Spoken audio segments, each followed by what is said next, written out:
میرے محترم بھائیو، دوستو، بہنوں، عزیزو، آج 17 رمضان المبارک ہے جو اسلامی تاریخ کا نہ بھولنے والا دن ہے، اور اس میں ایک جنگ ہوئی جس کو جنگ بدر کہتے ہیں۔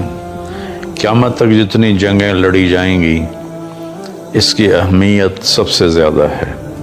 قیامت تک جتنے مجاہدین جنگیں لڑیں گے، جنگ بدر میں شریک ہونے والے مجاہدین کا اجر سب سے زیادہ ہے اور رتبہ اور مقام سب سے بلند ہے۔ اللہ تعالیٰ نے بدر والوں کے بارے میں ہی کہا، افعلوا ما شئتم فإنی قد غفرت لکم۔ اللہ کے نبی نے فرمایا کہ اللہ فرماتے ہیں، اے بدر والو، جو مرضی کرو، میں نے تمہیں معاف کر دیا ہے۔ تو پھر اللہ کے نبی نے اپنی زبان سے جو ایک گواہی دی، ان تہلک هذه العصابۃ فلن تعبد، یہ بول کبھی کسی جماعت کے بارے میں نہیں بولا گیا۔ اے اللہ، اگر آج یہ جماعت ہلاک ہو گئی تو پھر قیامت تک تیرا نام لینے والا کوئی نہیں رہے گا۔ یہ 313 پر پورے اسلام کی بنیاد کو کھڑا کیا، اور ان 313 کی فتح کو اسلام کی زندگی قرار دیا، اور ان کی شکست کو اسلام کی موت قرار دیا۔ اور آپ اتنی بے قراری سے مانگ رہے تھے، آپ کی چادر آپ کے مونڈوں سے گر رہی تھی، ابوبکر صدیق آپ کے کندھوں پر چادر کو دوبارہ سیٹ کرتے، وہ پھر گر جاتی۔ آخر اتنا تڑپے کہ ابوبکر صدیق نے آپ کو دونوں بازو میں ایسے لے لیا، یا رسول اللہ بس کریں، مجھے یقین ہے آپ کی دعا قبول ہو گئی ہے، اب آپ اتنا مت روئیں۔ جنگ بدر کفر اور اسلام کی پہلی جنگ تھی۔ قریش مکہ اور جناب رسول اللہ صلی اللہ علیہ وسلم کے صحابہ کے درمیان یہ پہلی جنگ تھی، اور اس میں جو عدد کا تناسب ہے وہ بڑا ہی عجیب ہے۔ پورے مدنی لشکر میں 313 جنگجو تھے، جن میں 2 کے پاس گھوڑے تھے، ایک زبیر بن عوام رضی اللہ عنہ اور ایک مقداد بن اسود رضی اللہ تعالیٰ عنہ، اور 70 اونٹ تھے، اور اس طرف 100 گھوڑ سوار تھے، اور 700 تلواریں تھیں، اور ہزاروں کی تعداد میں اونٹ تھے۔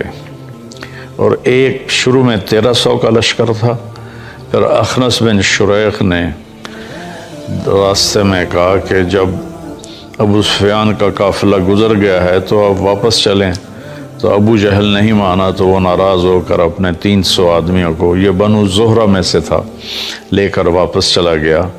تو اس طرح پھر ان کی تعداد 1000 رہ گئی۔ قصہ یوں ہوا کہ مکے والوں نے مدینے پر حملہ کرنے کی تیاری کا منصوبہ بنایا۔ کوئی گھر ایسا نہیں بچا جس نے اپنا سامان نہ دیا ہو ابو سفیان کو کہ وہ جا کر بیچیں شام میں اور وہاں سے ہتھیار لے کر آئیں۔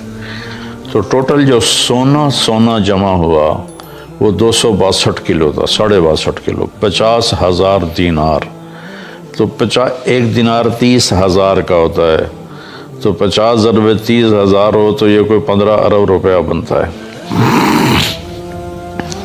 اس بڑی مالیت کا، اور 40 آدمی اس کی حفاظت کے لیے تھے۔ جب مدینے والوں کو پتہ چلا کہ ابو سفیان ساز و سامان لے کے جا رہا ہے اور ہمارے خلاف یہ استعمال ہوگا، تو آپ نے منصوبہ بنایا کہ ان کو پکڑا جائے۔ چونکہ صرف 40 آدمیوں کی خبر تھی تو آپ نے کوئی اس کے لیے جنگی تیاری نہیں کی۔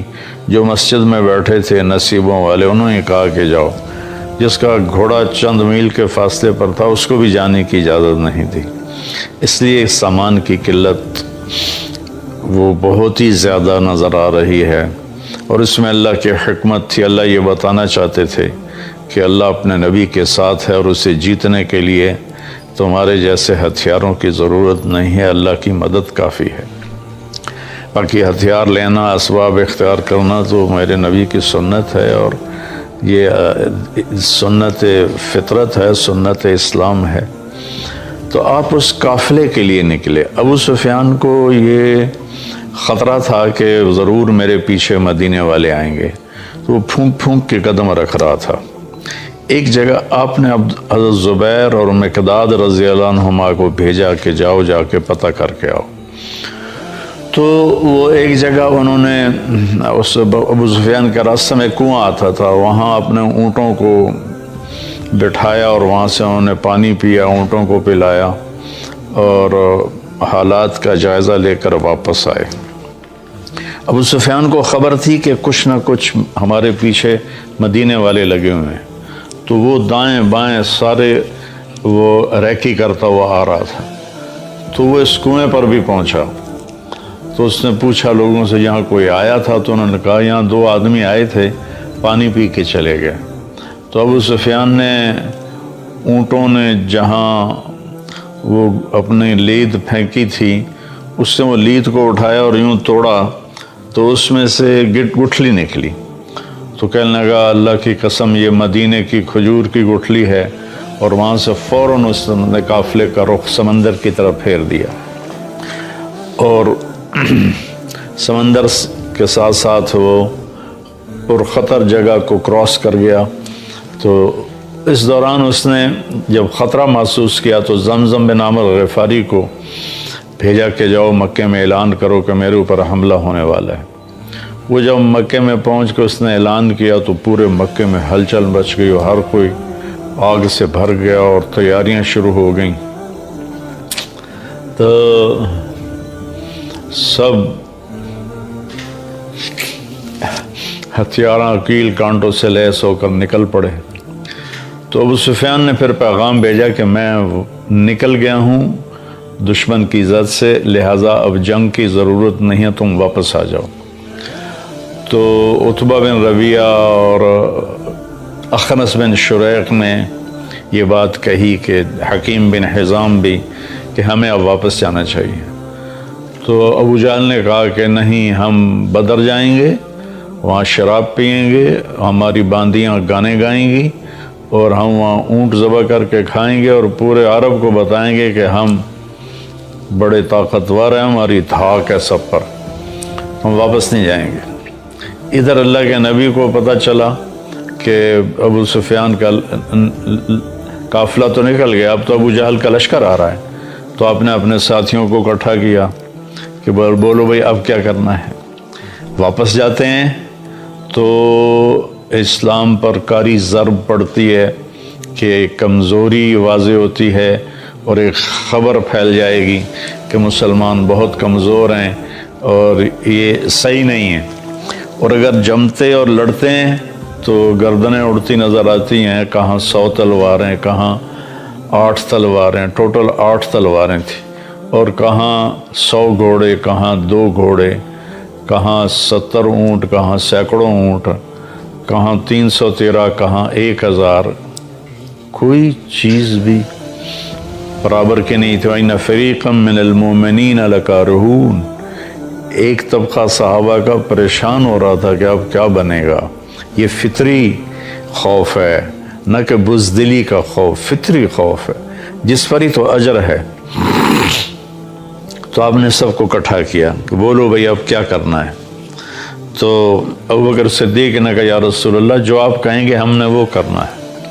آپ نے کہا بولو بھئی کیا کرنا ہے۔ تو مقداد بن اسود کھڑے ہوئے، یا رسول اللہ اذا لا نقول کما قالت بنو اسرائیل اذهب انت وربک فقاتلا نحن ها هنا قائدون، کہ جب موسیٰ علیہ السلام نے کہا نا اپنی قوم سے کہ چلو چل کے شامیوں سے جہاد کرو اور اپنا ملک آزاد کراؤ، تو کہنے لگے تو جا اور تیرا رب، جب فتح ہو جائے تو پھر ہمیں بلا لینا، ہم تو یہ بیٹھے ہیں۔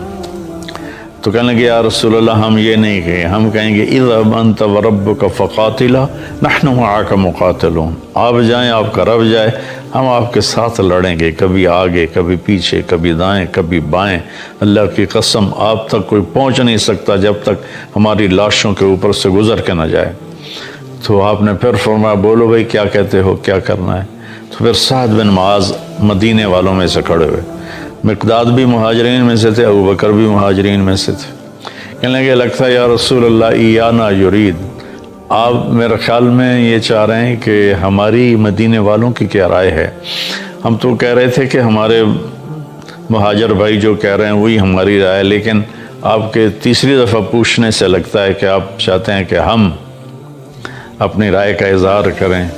تو آپ نے اس پر اس بات یعنی آپ نے اس پر سر ہلایا کہ ہاں. تو آپ نے تو وہ عرض کرنے کہ یا رسول اللہ ہم نحن آمنا بک وصدقناک بما جئت بہ وہو الحق، ہم آپ پر ایمان لائے اور ہم نے اس بات کو آپ کی تصدیق کی، آپ کو سچ جانا کہ جو کچھ آپ ہمیں کہہ رہے ہیں آسمان کی خبریں وہ ساری حق ہیں اور سچ ہیں، اور ہم نے آپ پر اس کو عہد و پیمان دیا یا رسول اللہ سالم من شیتا وحارب من شیتا وقتا حبال من شیتا. یا رسول اللہ جس سے صلح کرنی ہے ہم تیار ہیں، جس سے لڑنا ہے ہم تیار ہیں، جس سے تعلقات کی رسیوں کو توڑنا ہے ہم تیار ہیں. لو امرتنا ان نخوض البحار لخضناہ ولم يتخلف منا رجل واحد، اگر آپ مدینے والوں سے فرمائیں گے کہ سمندر میں کود جاؤ تو اللہ کی قسم ایک بچہ بھی پیچھے نہیں رہے گا. سبحان اللہ، کیا لوگ تھے، اللہ سے سودا کر گئے. لو امرتنا ان نضرب اکبادنا الى برق الغماد لفعلناه ولم يتخلف منا رجل، آپ ہمیں برق غماد یمن کا پہاڑ ہے، اگر آپ ہمیں فرمائیں کہ اپنی اونٹیوں کو رخ پھیر دو برق غماد کی طرف تو ہم اپنی اونٹنیوں کی لگامیں نکیل چھوڑ دیں گے اور پیچھے مڑ کے نہیں دیکھیں گے کہ کیا ہوتا. اس پر آپ کا چہرہ ایسے گلنار ہو گیا، انار کی طرح کھل اٹھا، اور آپ نے کہا اب اللہ کی مدد آ گئی، اب اللہ کی نصرت آ گئی. جب مدینے سے چلنے لگے تو اس وقت حضرت عثمان رضی اللہ تعالیٰ عنہ کی اہلیہ، آپ کی بیٹی حضرت رقیہ رضی اللہ تعالیٰ عنہ بیمار تھیں، ان کو چیچک نکلی ہوئی تھی. تو آپ نے ذوالحلیفہ سے حضرت عثمان اور حضرت اسامہ دونوں کو واپس بھیجا کہ جاؤ اپنی بیوی کی تیمارداری کرو، اور ان کا نام بدری صحابہ میں لکھوایا، مال غنیمت میں سے ان کو حصہ دیا. اپنے اہل و عیال کی رعایت کرنا، خیال کرنا دین کا اتنا بڑا حصہ ہے کہ بدر جیسے مارکے میں سے ان کو واپس بھیج دیا کہ ان کو کافی تکلیف تھی، اور پھر بدر میں ان کا نام لکھوایا. بھئی وہ تو نہیں تھے تو اب نہیں تھے، نہیں، چونکہ وہ تو تیار ہو کے آ گئے تھے، آپ نے واپس بھیجا. اس سے ہمیں ایک پوائنٹ ملتا ہے کہ اپنے بیوی بچے، اپنے گھر بار کو کی رعایت کرنا، ان کو دیکھنا. ان کی فتح سے پہلے حضرت رقیہ کا انتقال ہو گیا، وہ دفن کر دی گئیں. آپ نے ان کی قبر پہ آ کر ان کے لیے دعائے مغفرت فرمائی. آپ نے اپنی بیٹی کو واپسی پہ دیکھا نہیں ہے تو دیا. تو قریش بدر کے ایک کنارے پر تھے اور صحابہ دوسرے پر تھے. اس طرف قریش مدنی لشکر تھا اور اس طرف قریشیوں کا لشکر تھا، بیچ میں فاصلہ تھا، ایک دوسرے کو نظر نہیں آ رہے تھے. تو اس کو آپ نے تقسیم کیا لشکر کو. آپ نے مہاجرین کا جھنڈا جناب حضرت علی علیہ السلام کو عطا فرمایا، اور انصار کا جھنڈا وہ آپ نے سعد بن معاذ رضی اللہ عنہ علیہ السلام کو عطا فرمایا، اور آپ نے پورے لشکر کا جھنڈا سفید رنگ کا وہ حضرت مصعب بن عمیر رضی اللہ تعالیٰ عنہ کو عطا فرمایا اور ان کو درمیان میں کھڑا فرمایا. پھر آپ نے رائٹ سائڈ کے لشکر کی کمان حضرت زبیر کے سپرد کی، لیفٹ سائڈ کے لشکر کی کمان آپ نے حضرت مقداد بن اسود کے سپرد کی، اور پیدل جو تھے اور اونٹنیوں پہ سواروں سے ہٹ کر جو پیدل تھے ان کے لشکر کی کمان اپنے قیس بن ابی صعصع کو تھی. جب آپ نے سفر شروع کیا تو ایک بات اور یاد آئی، آپ نے اس قدر انصاف سے کام لیا کہ اونٹ تھوڑے تھے، صحابہ زیادہ تھے، تو 3 4 وہ ایک اونٹ پہ ان کا آتا تھا حصہ، تو وہ باری باری سوار ہوتے تھے، باقی پیدل چلتے تھے. تو آپ کے ساتھیوں میں حضرت علی اور مرشد بن ابی مرشد الغنمی رضی اللہ عنہما، یہ دو اور آپ، یہ 3 آپ کے ساتھ اونٹنی میں شریک ہوئے. تو ان دونوں نے عرض کی یا رسول اللہ آپ سوار ہو جائیں، ہم پیدل آپ کے ساتھ چلیں گے، اپنا حصہ آپ کو دیتے ہیں۔ تو فرمایا کہ مجھ سے زیادہ تم طاقتور نہیں ہو اور اجر کا میں تمہاری طرح ہی محتاج ہوں، میں اپنی باری پہ پیدل چلوں گا۔ چنانچہ اس طرح آپ سفر کر کے بدر کے قریب پہنچے، اور رات کو پھر آپ نے یہ دعا مانگی۔ یہ صحابہ، بدری صحابہ کے بارے میں مہر ہے کہ اگر یہ نہ ہوتے تو اللہ کا نام دنیا سے مٹ جاتا۔ ان تہلک هذه العصابۃ فلن تعبد، یہ مٹ گئے تو تیرا نام لینے والا کوئی نہ بچے گا۔ تو جمعہ کا دن تھا، 17 رمضان تھی، آج بھی جمعہ کا دن ہے، 17 رمضان ہے۔ کبھی کبھی یہ اتفاق ہو جاتا ہے شمس و سورج چاند کی گردش سے کہ جمعہ اور 17 رمضان اکٹھے ہو جاتے ہیں، کبھی مختلف ہوتے ہیں۔ تو آپ نے ارشاد فرمایا کہ تیر نہ چلانا جب تک وہ تمہارے تیروں کی زد میں نہ آ جائیں، اور حملہ نہ کرنا جب تک وہ تمہارے پر حملہ آور نہ ہو جائیں۔ تو اس کے بعد 3 آدمی نکلے مکہ کے لشکر سے، عتبہ بن ربیعہ، شیبہ بن ربیعہ، دونوں بھائی ربیعہ کے بیٹے، ولید بن عتبہ، یہ عتبہ کا بیٹا۔ تو ایک ہی گھر کے 3 افراد، 2 بھائی اور ایک بیٹا اور بھتیجا۔ تو ان کے لیے آپ نے بھیجا معوذ بن افرا کو، اور عوف بن افرا کو، اور عبداللہ بن رواحہ، یہ مدینے کے لوگ تھے۔ تو جب وہ سامنے آئے تو عتبہ نے کہا کون لوگ ہو؟ کہا ہم مدینہ کے لوگ ہیں۔ کہا شریف لوگ ہو، ہماری تم سے لڑائی نہیں ہے، واپس چلے جاؤ۔ ان کو واپس بھیج کر کہا محمد صلی اللہ علیہ وسلم، ہماری قوم ہماری طرف بھیجا، ہماری برادری سے لڑائی ہے، ان کو بھیج ہماری طرف۔ تو اس پر آپ نے فرمایا ایش عبید اٹھو، عبید بن حارث آپ کے تایا کے بیٹے، یہ سب سے زیادہ عمر کے تھے۔ اے حمزہ بن عبد المطلب، آپ کے چچا، آپ کے دادا کے بیٹے، اٹھو۔ اے علی بن ابی طالب اٹھو۔ یہ تینوں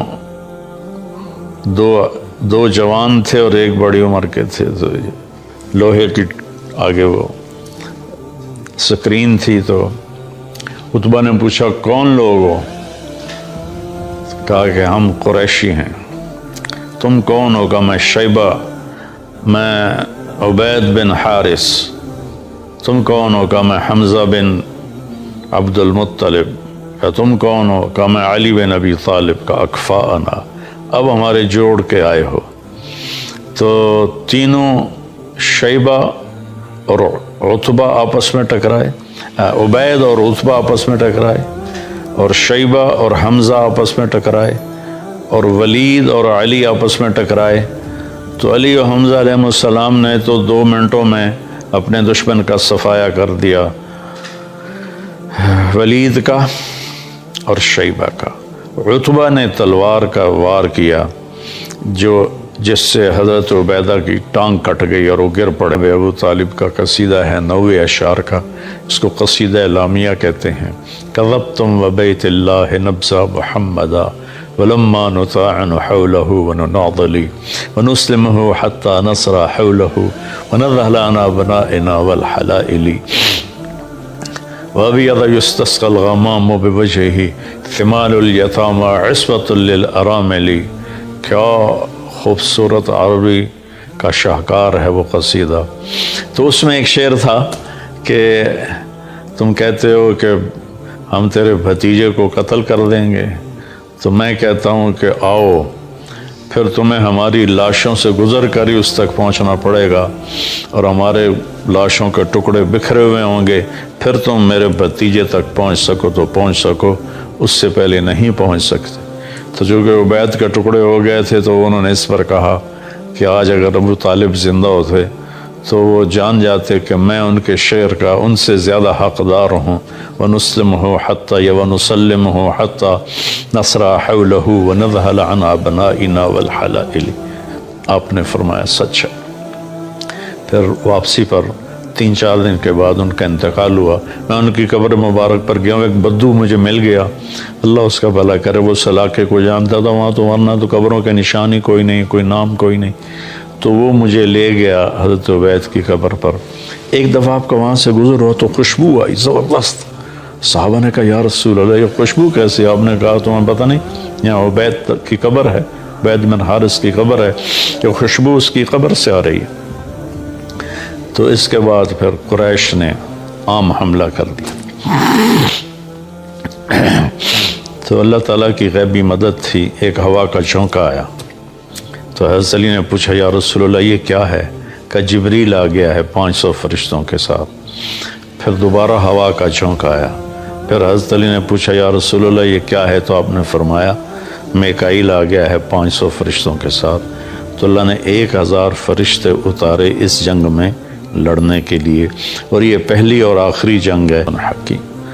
جب تم اللہ کو پکار رہے تھے تو اللہ نے 1000 فرشتے بھیجے. فرشتے تمہاری مدد کے لیے تھے لیکن اصل مدد اللہ کی تھی، یہ تمہاری تسلی کے لیے تھے. اذ یغشیکم النعاس امنۃ منہ، جب تم ڈر رہے تھے کل کیا ہوگا تو میں نے تمہیں سلا دیا، اونگ آ گئی.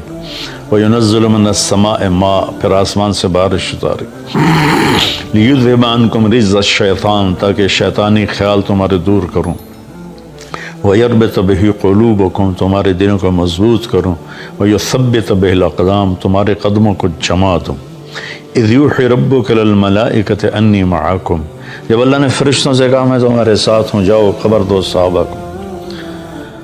فَاضْرِبُوا فَوْقَ الْأَعْنَاقِ وَاضْرِبُوا مِنْهُمْ كُلَّ بَنَانٍ ذَلِكَ بِأَنَّهُمْ شَاقُّوا اللَّهَ وَرَسُولَهُ وَمَن يُشَاقِقِ اللَّهَ وَرَسُولَهُ فَإِنَّ اللَّهَ شَدِيدُ الْعِقَابِ. یہ آیت عجیب ہے.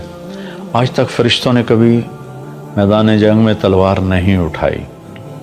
ان کو پتہ نہیں کرنا کیا ہے، تو اللہ ان کو کہہ رہا ہے کہ تم نے کیا کرنا ہے، گردن پہ تلوار مارنی ہے، سر اڑاؤ، یا پھر انگلیاں اڑا دینی ہے تاکہ وہ لڑنے کے قابل نہ رہے. یہ فرشتوں کو بتایا جا رہا ہے، اللہ ان کو بتا رہا ہے کہ ایسے کرنا ہے. ایک دفعہ جبریل نے پوچھا یا رسول اللہ آپ کے صحابوں میں سب سے افضل کون ہے؟ آپ نے فرمایا بدر والے. کہنے لگے فرشتوں میں بھی سب سے افضل وہ 1000 صحابہ فرشتے ہیں جنہوں نے بدر کے میدان میں اتر کر جنگ کی تھی. تو یہ جنگ بدر اسلام کا ایک بہت بڑا معرکہ ہے، اور اللہ تعالیٰ نے حق اور باطل کو واضح کر دیا. اللہ ہمیں بھی حق پہ چلنے کی توفیق نصیب فرمائے.